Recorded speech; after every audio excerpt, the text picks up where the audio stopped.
I'd like to tell you about the strangest secret in the world. Not long ago, Albert Schweitzer, the great doctor and Nobel Prize winner, was being interviewed in London, and a reporter asked him, "Doctor, what's wrong with men today?" The great doctor was silent a moment, and then he said, "Men simply don't think."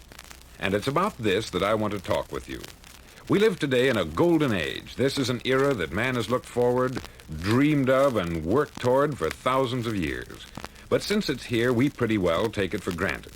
We in America are particularly fortunate to live in the richest land that ever existed on the face of the earth, a land of abundant opportunity for everyone. But do you know what happens? Let's take 100 men who start even at the age of 25. Do you have any idea what will happen to those men by the time they're 65? These 100 men who all start even at the age of 25 believe they're going to be successful. If you asked any one of these men if he wanted to be a success, he'd tell you that he did. And you'd notice that he was eager toward life, that there was a certain sparkle to his eye, an erectness to his carriage, and life seemed like a pretty interesting adventure to him. But by the time they're 65, 1 will be rich, 4 will be financially independent, 5 will still be working, 54 will be broke. Now think a moment. Out of the 100, only 5 make the grade. Why do so many fail? What has happened to the sparkle that was there when they were 25? What's become of the dreams, the hopes, the plans? And why is there such a large disparity between what these men intended to do and what they actually accomplished? When we say about 5% achieve success, we have to define success. And here's the definition. Success is the progressive realization of a worthy ideal. If a man is working toward a predetermined goal and knows where he's going, that man is a success. If he's not doing that, he's a failure. Success is the progressive realization of a worthy ideal. Rollo May, the distinguished psychiatrist, wrote a wonderful book called Man's Search for Himself. And in this book he says, the opposite of courage in our society is not cowardice, it is conformity. And there you have the trouble today. It's conformity. People acting like everyone else, without knowing why, without knowing where they're going. Now think of it. In America right now, there are over 14 million people 65 years of age and over, and about 13 million of these 14 million are broke. They're dependent on someone else for life's necessities. Now, we learn to read by the time we're 7. We learn to make a living by the time we're 25. Usually, by that time, we're not only making a living, we're supporting a family. And yet, by the time we're 65, we haven't learned how to become financially independent in the richest land that has ever been known. Why? We conform. And the trouble is that we're acting like the wrong percentage group, the 95% who don't succeed. Now, why do these people conform? Well, they don't know, really. These people believe that their lives are shaped by circumstances, by things that happen to them, by exterior forces. They're outer-directed people. A survey was made one time that covered a lot of men, working men, and these men were asked this question. Why do you work? Why do you get up in the morning? 19 out of 20 had no idea. If you ask them, they'll say, everyone goes to work in the morning. And that's the reason they do it, because everyone else is doing it. Now let's get back to our definition of success. Who succeeds? The only man who succeeds is the man who is progressively realizing a worthy ideal. He's the man who says, I'm going to become this, and then begins to work toward that goal. I'll tell you who the successful people are. A success is the school teacher who's teaching school because that's what she wanted to do. The success is the woman who's a wife and mother because she wanted to become a wife and mother and is doing a good job of it. The success is the man who runs the corner gas station because that's what he wanted to do. The success is the successful salesman who wants to become a top-notch salesman and grow and build with his organization. A success is anyone who is doing deliberately a predetermined job because that's what he decided to do deliberately. But only 1 out of 20 does that. That's why today there isn't really any competition unless we make it for ourselves. Instead of competing, all we have to do is create. Now, for 20 years, I looked for the key which would determine what would happen to a human being. Was there a key I wanted to know which would make the future a promise that we could foretell to a large extent? Was there a key that would guarantee a person's becoming successful if he only knew about it and knew how to use it? Well, there is such a key, and I've found it. Have you ever wondered why so many men work so hard and honestly without ever achieving anything in particular, and others don't seem to work hard and yet seem to get everything? They have the magic touch. You've heard them say that about someone. Everything he touches turns to gold. And have you ever noticed that a man who becomes successful tends to continue to become successful? And on the other hand, have you noticed how a man who is a failure tends to continue to fail? It's because of goals. Some of us have them, some don't. People with goals succeed because they know where they're going. Now think of a ship leaving a harbor, and think of it with the complete voyage mapped out and planned. The captain and crew know exactly where it's going and how long it will take. It has a definite goal. 9,999 times out of 10,000, it will get to where it started out to get. Now let's take another ship, just like the first, only let's not put a crew on it, or a captain at the helm. Let's give it no aiming point, no goal, no destination. We just start the engines and let it go. I think you'll agree with me that if it gets out of the harbor at all, it will either sink or wind up on some deserted beach a derelict. It can't go anyplace because it has no destination and no guidance.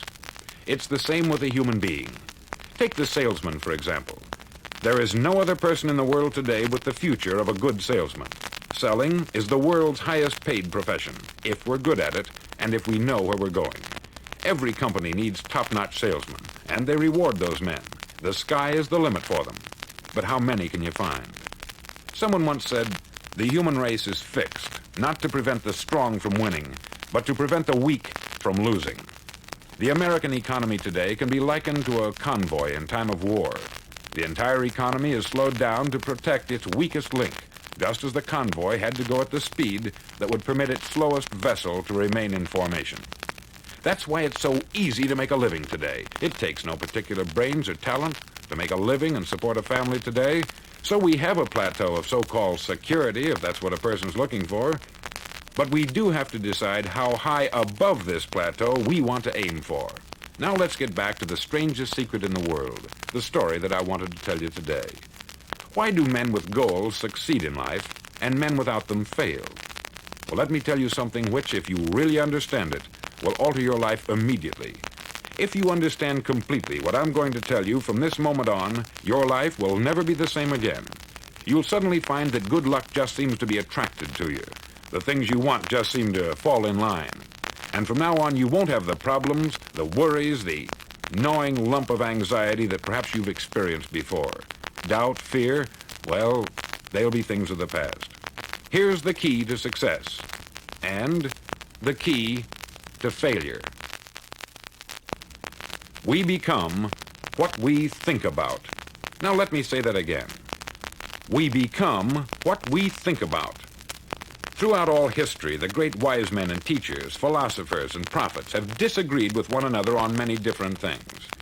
It is only on this one point that they are in complete and unanimous agreement. Listen to what Marcus Aurelius, the great Roman emperor, said. He said, "A man's life is what his thoughts make of it." Disraeli said this, "Everything comes if a man will only wait. I have brought myself by long meditation to the conviction that a human being with a settled purpose must accomplish it, and that nothing can resist a will that will stake even existence for its fulfillment." Ralph Waldo Emerson said this, "A man is what he thinks about all day long."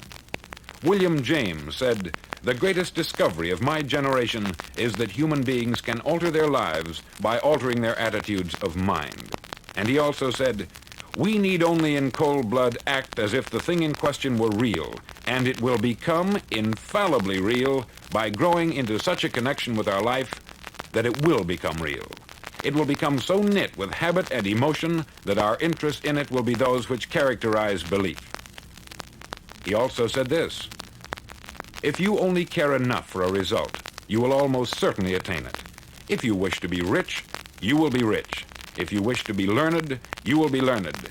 If you wish to be good, you will be good.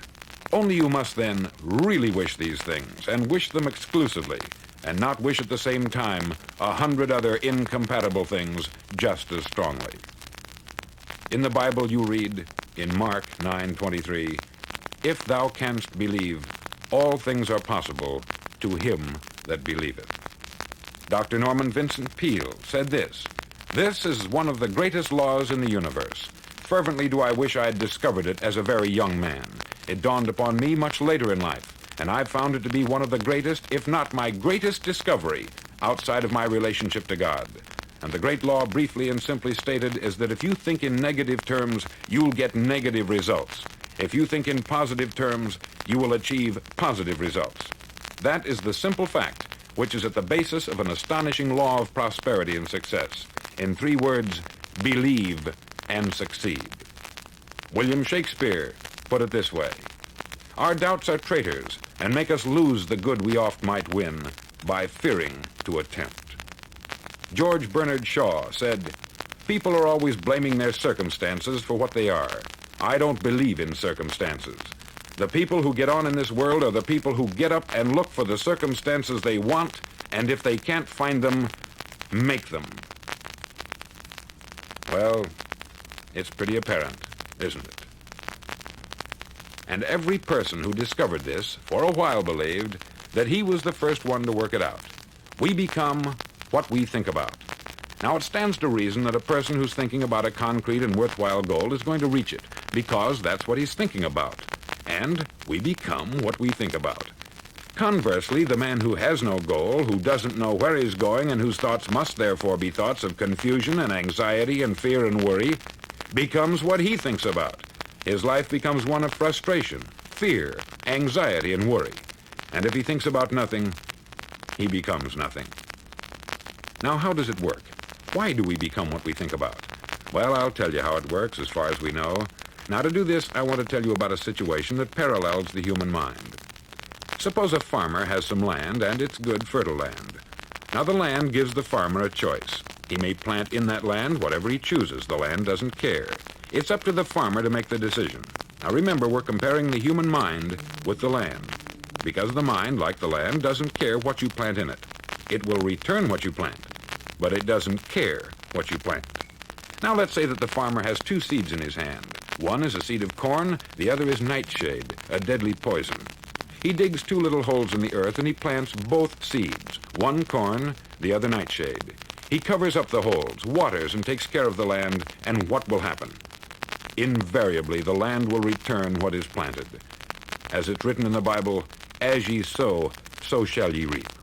Remember, the land doesn't care. It will return poison in just as wonderful abundance as it will corn. So up come the 2 plants, one corn, one poison. Now, the human mind is far more fertile, far more incredible and mysterious than the land, but it works the same way. It doesn't care what we plant. Success, failure. A concrete, worthwhile goal, or confusion, misunderstanding, fear, anxiety, and so on. But what we plant, it will return to us. You see, the human mind is the last great unexplored continent on the earth. It contains riches beyond our wildest dreams. It will return anything we want to plant. Now, you might say, well, if that's true, why don't people use their minds more? Well, I think they've figured out an answer to that, too. Our mind comes as standard equipment at birth. It's free, and things that are given to us for nothing, we place little value on. Things that we pay money for, we value. The paradox is that exactly the reverse is true. Everything that's really worthwhile in life came to us free. Our mind, our soul, our body, our hopes, our dreams, our ambitions, our intelligence, our love of family and children and friends. All these priceless possessions are free, but the things that cost us money are actually very cheap and can be replaced at any time. A good man can be completely wiped out and make another fortune. He can do that several times. Even if our home burns down, we can rebuild it, but the things we got for nothing, we can never replace. The human mind isn't used merely because we take it for granted. Familiarity breeds contempt. It can do any kind of job we assign to it, but generally speaking, we use it for little jobs instead of big, important ones. Universities have proved that most of us are operating on about 10% of our abilities. Decide now, what is it you want? Plant your goal in your mind. It's the most important decision you'll ever make in your entire life. Do you want to be an outstanding salesman, a better worker at your particular job? Do you want to go places in your company, in your community? All you've got to do is plant that seed in your mind. Care for it. Work steadily toward your goal, and it will become a reality. It not only will, there's no way that it cannot. You see, that is a law, like the laws of Sir Isaac Newton, the laws of gravity. If you get on top of a building and jump off, you'll always go down. You'll never go up. And it's the same with all the other laws of nature. They always work. They're inflexible. Think about your goal in a relaxed, positive way. Picture yourself in your mind's eye as having already achieved this goal. See yourself doing the things you will be doing when you've reached your goal. Ours has been called the phenobarbital age, the age of ulcers and nervous breakdowns. At a time when medical research has raised us to a new plateau of good health and longevity, far too many of us worry ourselves into an early grave trying to cope with things in our own little personal ways, without learning a few great laws that will take care of everything for us. These things we bring on ourselves through our habitual way of thinking. Every one of us is the sum total of his own thoughts. He is where he is because that is exactly where he really wants to be, whether he'll admit that or not. Each of us must live off the fruit of his thoughts in the future, because what you think today and tomorrow, next month and next year, will mold your life and determine your future. You're guided by your mind. I remember one time I was driving through Arizona and I saw one of those giant earth-moving machines roaring along the road at about 35 miles an hour with what looked like 20 tons of dirt in it, a tremendous, incredible machine, and there was a little man perched way up on top with the wheel in his hands guiding it. And as I drove along, I was struck by the similarity of that machine to the human mind. Just suppose you're sitting at the controls of such a vast source of energy. Are you going to sit back and fold your arms and let it run itself into a ditch? Or are you going to keep both hands firmly on the wheel and control and direct this power to a specific, worthwhile purpose? It's up to you. You're in the driver's seat. You see, the very law that gives us success is a two-edged sword. We must control our thinking. The same rule that can lead a man to a life of success, wealth, happiness, and all the things he's ever dreamed of for himself and his family, that very same law can lead him into the gutter. It's all in how he uses it, for good or for bad. This is the strangest secret in the world. Now, why do I say it's strange, and why do I call it a secret? Actually, it isn't a secret at all. It was first promulgated by some of the earliest wise men, and it appears again and again throughout the Bible. But very few people have learned it, understand it. That's why it's strange, and why, for some equally strange reason, it virtually remains a secret. I believe that you could go out and walk down the main street of your town and ask one man after another what the secret of success is, and you probably wouldn't run into one man in a month who could tell you. Now, this information is enormously valuable to us if we really understand it and apply it. It's valuable to us not only for our own lives, but the lives of those around us, our family, employees, associates, and friends. Life should be an exciting adventure. It should never be a bore. A man should live fully, be alive. He should be glad to get out of bed in the morning. He should be doing a job he likes to do because he does it well. One time I heard Grove Patterson make a speech, the editor-in-chief of the Toledo Daily Blade, and as he concluded his speech, he said something that I've never forgotten. He said something like this: "My years in the newspaper business have convinced me of several things, among them that people are basically good, and that we came from someplace, and we're going someplace. So we should make our time here an exciting adventure. The architect of the universe didn't build a stairway leading nowhere.